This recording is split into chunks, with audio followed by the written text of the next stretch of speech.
मित्रों नमस्कार, प्रणाम। मैं हंसराज चौधरी श्री नवग्रह आश्रम सेवा संस्थान की ओर से आप सभी किडनी रोगियों का स्वागत करता हूं। आज मैं किडनी रोगियों से बात करना चाह रहा हूं। 3 तरह के किडनी रोगी आजकल आश्रम पे औषधि लेने आ रहे हैं। पहले वो जिनकी किडनी खराब हुई, जिनका क्रिएटिनिन थोड़ा सा बढ़ा और उन्होंने सीधा नेट पे सर्च किया या किसी लोगों द्वारा उनको पता चला और वो सीधा नवग्रह आश्रम पे आ गए और उन्होंने किडनी की औषधि लेना शुरू कर दिया और उनको लाभ होना भी शुरू हो गया। मैं लॉकडाउन के बाद की बात कर रहा हूँ। लॉकडाउन के बाद में जो लोग आए, यानी कि लॉकडाउन में जैसे फेज 1 में जब थोड़ी छूट मिलना शुरू हुई, उस समय जो लोग आए उन लोगों की वापस रिपोर्ट आने लग गई है कि उनका क्रिएटिनिन 6 था जिसकी जगह 3 रह गया है, या 3 था तो वो 1.6 के आसपास आ गया। और कुछ लोगों ने तो 3-4 लोगों ने तो कंप्लीट होने की रिपोर्टिंग भी वापस कर दी कि साहब हम ठीक हो गए, हम पहले दवाई लेके गए थे और अब हमारे को बहुत लाभ है, हमारे को बहुत आराम है, हमें पेशाब भी पूरा आ रहा है। दूसरे तरीके के जो रोगी आ रहे हैं वो ये आ रहे हैं कि वो पहले एलोपैथी में अपना भाग्य आजमा चुके हैं, वहां से औषधि ले चुके हैं, वहां से कुछ को लाभ हुआ, कुछ को नहीं हुआ, अधिकांश को नहीं हुआ।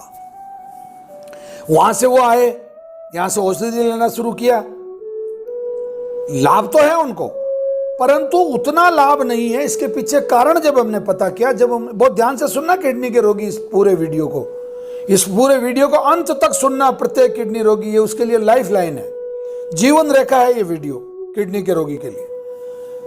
उनसे जब हमने पता किया कि भाई दूसरे रोगियों को तो बहुत ज्यादा फायदा हो रहा है, आप तो डबल दवाई ले रहे हैं, आप तो एलोपैथी से भी ले रहे हैं और यहां से भी ले रहे हैं, फिर आपको तो फायदा जल्दी होना चाहिए। तो उसमें जो रहस्य निकल के आया, जो मूल कारण निकल के आया, वो कारण ये था कि उन लोगों को ना तो एलोपैथी पे विश्वास है ना आयुर्वेद पे विश्वास है। केवल घर वाले कह रहे हैं इसलिए औषधि लेनी है, पड़ोसी कह रहा है इसलिए औषधि लेनी है, खुद बहुत लापरवाह है। कुछ तो ऐसे लापरवाह लोग हैं जो उनके डॉक्टर ने भी कहा कि आपको ज्यादा सोडियम नहीं लेना है, ज्यादा आपको नमक नहीं लेना है, और वो नमक पूरा ले रहे हैं। वो कह रहे थे जब मैं औषधि ले रहा हूं तो नमक छोड़ने की क्या जरूरत है।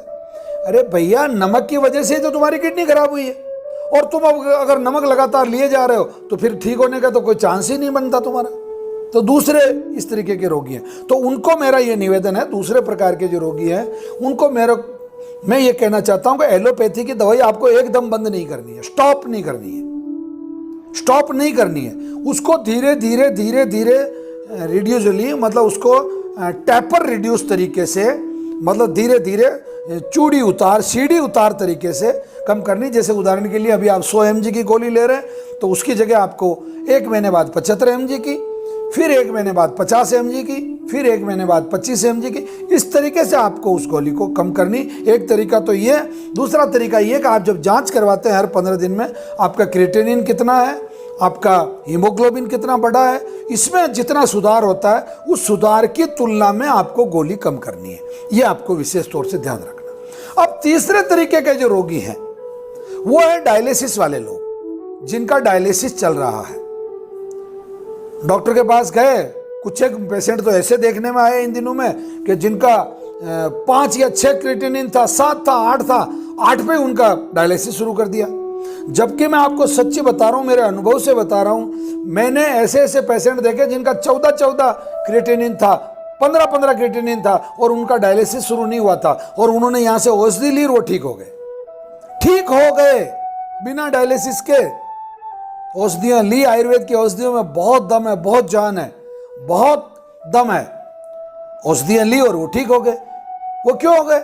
कारण ये कि उनकी बॉडी के अंदर किसी प्रकार का कोई कंट्रोवर्सी नहीं थी, मतलब ना एलोपैथी के साल्ट उसकी बॉडी में काम कर रहे थे, ना और कोई औषधि। तो आयुर्वेद उन्होंने लेना शुरू किया। श्री नवग्रह आश्रम की किडनी और रक्त शोधन और हीमोग्लोबिन, तीनों औषधियां उन्होंने लेनी शुरू की। हीमोग्लोबिन भी बढ़ने लग गया और उनका धीरे धीरे क्रिएटिनिन भी मतलब कम होने लग गया। अब इन तीनों रोगियों में एक बात कॉमन है, मैं पहले भी कह चुका हूं, इस वीडियो को अंत तक देखना। अगर किडनी रोगी को ठीक होना तो यह वीडियो अंत तक देखा जाना अति आवश्यक है, परम आवश्यक है। पहला, अब आपको क्या करना है?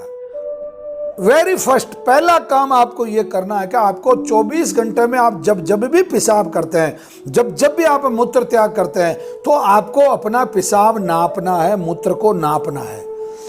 मेडिकल स्टोर पे नपना गिलास मिलता है, नाप की बहुत सारे बाजार में इकाइयाँ आती है नापने के लिए, ml में, मिलीलीटर में। तो आप उससे 24 घंटे आप जब भी पेशाब करें तो आप उसको नापें और एक डायरी बना लें, कॉपी बना लें, उसमें आप लिख लें। इससे फायदा क्या होगा? इससे फायदा ये होगा कि अगर आपको 1 लीटर पेशाब 24 घंटे में आ रहा है तो आपको 1.25 लीटर पानी पीना है। क्यों? कि कुछ पानी पसीने से उड़ जाता है, कुछ थूक से निकल जाता है, कुछ आपके स्टूल को गीला करने के लिए काम आ जाता है, कुछ कफ के रूप में निकल जाता है। तो ये, और जब पानी ही बहुत बड़ी चिकित्सा है, जल चिकित्सा किडनी की बहुत महत्वपूर्ण चिकित्सा है, हमारे आयुर्वेद में इसका बहुत विस्तार से उल्लेख है। तो 1.25 पानी आपको पीना, पहला काम ये। दूसरा, नमक बिल्कुल बंद। नमक आपको प्रति दवाई शुरू करते ही प्रतिदिन 1-1 ग्राम की मात्रा से कम करते करते 5 दिन में नमक को बिल्कुल बंद कर देना। क्योंकि नमक जब तक खाते रहोगे जब तक आपकी किडनी ठीक नहीं होगी। अब इसमें लोग रास्ता निकालते हैं, हम तो सेंधा नमक खा लें, काला नमक। भैया कोई नमक नहीं खाना है। तीसरा, जो सब्जियां जो हमने आपको बता रखी वही सब्जियां खानी है और सब्जियों का डायलिसिस भी करना है। जो आपको यहाँ से जो किडनी का पर्चा दिया जाता है, उस किडनी के पर्चे में बाकायदा बताया गया सही तरीके से कि आपको टिंडा है, लौकी है, तरोई है, करेला है, परमल है, मतलब ये इस तरीके की जो बेलों के सब्जियां लगती वही खानी है, या फिर हरे पपीते, कच्चे पपीते की सब्जी भी आप खा सकते हैं। फलों के अंदर आपको केवल पपीता ही खाना है, या कहीं एप्पल अगर मिल जाए तो वो खाना है। स्ट्रॉबेरी अगर आपकी जेब अलाउ करती है तो खा सकते हैं, नहीं तो मतलब कोई इसमें विशेष नहीं है। और आपको जो आटा है, भोजन है, वो केवल जो ही करना, जो के अलावा कोई भोजन आपको, मतलब आटे के रूप में, अन्न के रूप में आपको जौ का ही दलिया, जौ का ही सत्तू, जौ की रोटी, जौ का ही बिस्किट, मतलब केवल जौ, बारले जिसको कहते हैं। गेहूं जौ नहीं होता है, जौ बिल्कुल अलग होता है।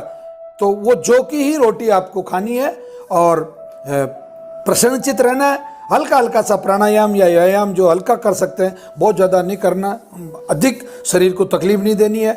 और आप जो व्यवसाय आपका है वो व्यवसाय आपको करते रहना है, यानी कि आपको दुकान जाते हैं तो आपको दुकान जाना चाहिए, आप विद्यालय जाते हैं तो विद्यालय जाना चाहिए। इन चीज़ों की पूरी पालना करें, निश्चित रूप से आप लोगों को लाभ होगा, इस बात में मुझे किसी प्रकार का कोई संशय नहीं है। तो सभी किडनी रोगी इस वीडियो को जरूर पूरा ध्यान से इसका पालन करें और श्री नवग्रह आश्रम यूट्यूब चैनल को सब्सक्राइब करें, उसका नोटिफिकेशन ऑन रखें।